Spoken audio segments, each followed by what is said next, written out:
Hello sir, how are you? Fine, boss, tell me. Yeah, so what are the different work which you're doing in India? The kind of initiatives which you're just taking? See, Fortinet India has been here for more than a decade now, and I am heading the government and defense business for the Fortinet India. So primarily the current initiatives, what we do is we have a strategic alliance with the NIC, with which we secure all the government bhavans and everything. So if you can see today in Delhi, almost 60% of the bhavans today is being secured by the Fortinet firewall appliances. And secondly, if you look at it, we have focused channel partner base, which takes care of our retail business, and whereas the project business is being driven by our teams which are aligned in each part of the India regions, namely you say Chennai, Bangalore, Hyderabad, and then Delhi. So that's how we are structured. In terms of the government and defense business initiatives, we keep conducting interactive events with these end government customer guys. We keep taking them to different destinations to explain our product portfolio. So that's how we are engaging.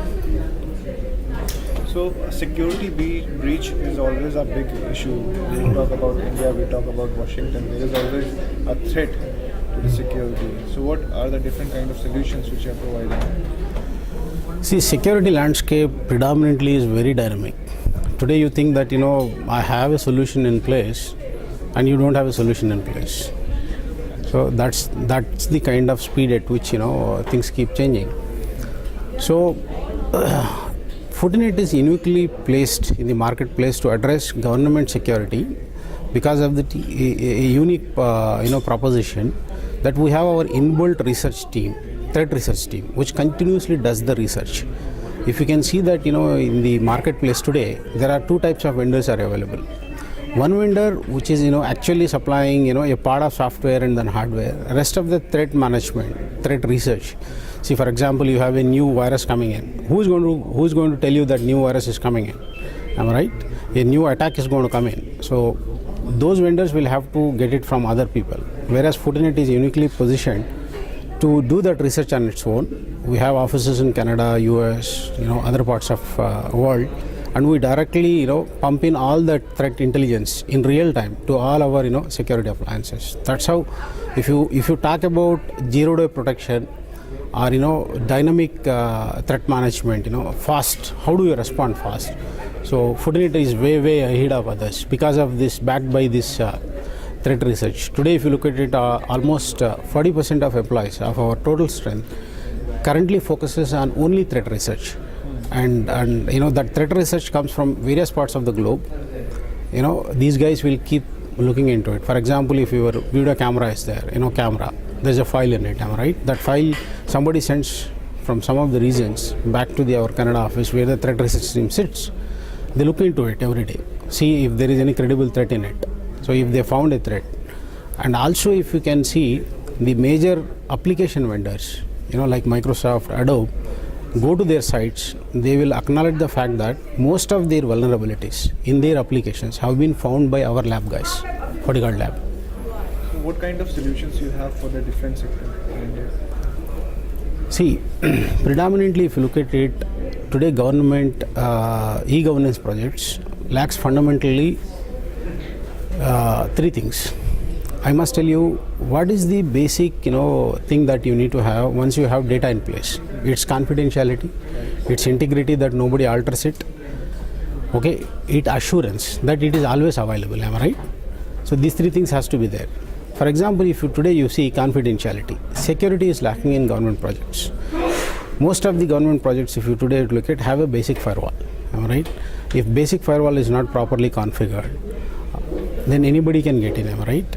For example, if I tell you, and you take any of the government websites, most of the websites, they don't have any specialized protection firewalls. Like if you see any web portal today needs a web application firewall.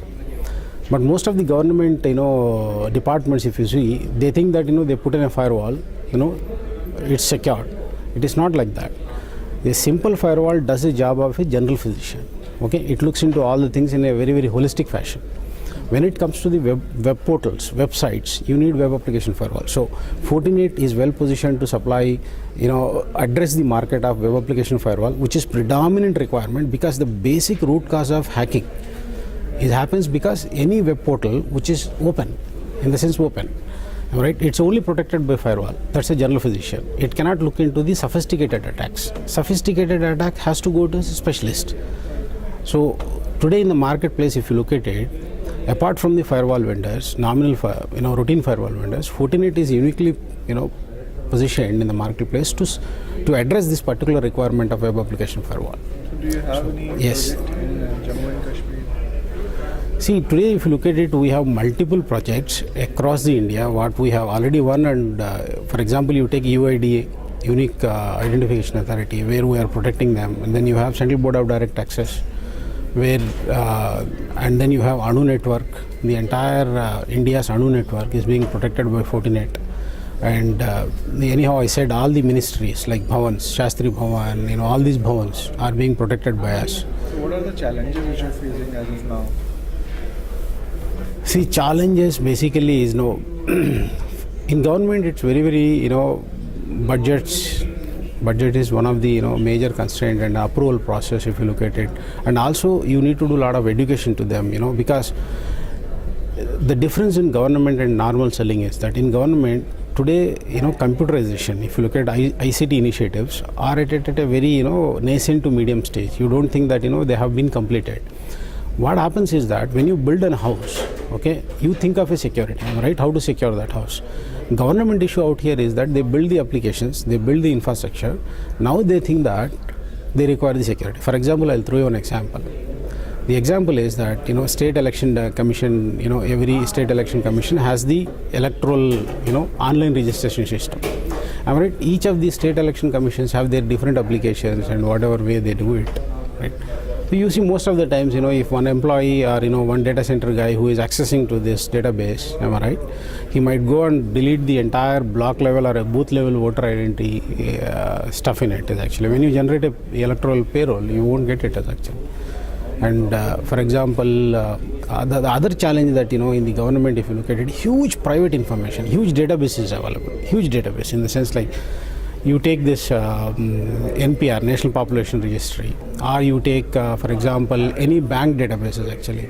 What has happened is that database security is also another challenge which is not being addressed by the government sector. Database security in the sense like, for example, you have an account with SBI, am I right? Okay, and suppose say you are maintaining a balance of 1 lakh rupees, whatever it is, you are an employee, and some money needs to be paid by your employer. So he went and goes it to the, the bank guy, that this is the Excel sheet and these are the number of people whom this money has to go. A practical scenario has happened where is for some X number of employees, an X amount of money has to go because this Excel sheet got uploaded in a different way, database read it in a different way and added 2 zeros. So a guy who has to get, let's suppose say 10,000 rupees, he ended up getting lakh rupee, am I right?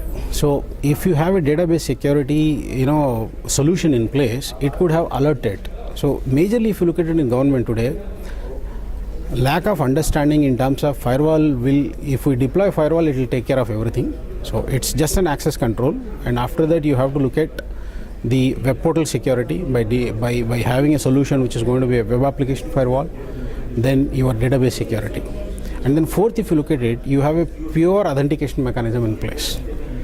So these are the primary challenges that I see. Other than that, I don't see at this point in time, anything, much bigger than that. So how do you like this summit? See, in summary, I can say, with my overall experience, Ankush, what I could tell you is that there's a long way that need to go. Currently, social, awareness within the government sector, user level awareness is very, very low, and great amount of resistance is there as far as the security controls are concerned. It's not that you bring in some security solution and there are a number of people who are ready to actually oppose it. There is a great amount of resistance.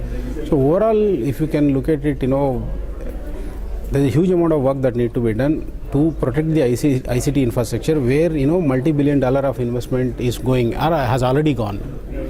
So it's high time that Indian ICT now look at it having a standard procedure for security infrastructure as well. Give us your feedback about this event. You came here, you interacted with a lot of people, you have listened to such an eminent personality in IT. So, what kind of See, information are the to be very candid with you, I just landed very late, so I had a very brief interaction. One session only I attended right now. I think event is taking shape, and you guys, e-governance guys, I believe you have a lot more improvements to make in it actually, because if I keep attending different events of this nature, is actually there's a long way to go. so any feedback, any areas of concern or the areas of improvement which you think that we can? I think one thing what I would say is that any event, with my experience, I'll tell you, would become more successful in your the whatever magazine that you publish or whatever This is a unique one. I told to some of the earlier events guys also. People have to get to know each other. Am I right? You are calling some 100 guys, okay? If 100 guys do not know each other, if they don't know who is actually, unless they go and meet them and introduce them.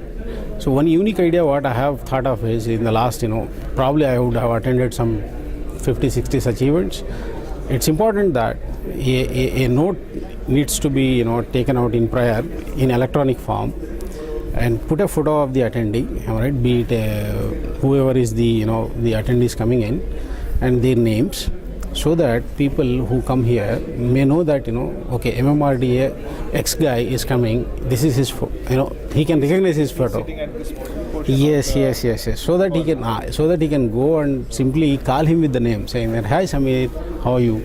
So that makes more of the networking. The minute you start doing so much of that kind of networking among the participants who are coming in, leave alone the vendor part. Am I right? So their interaction levels will go. So then you get and more people participating in it.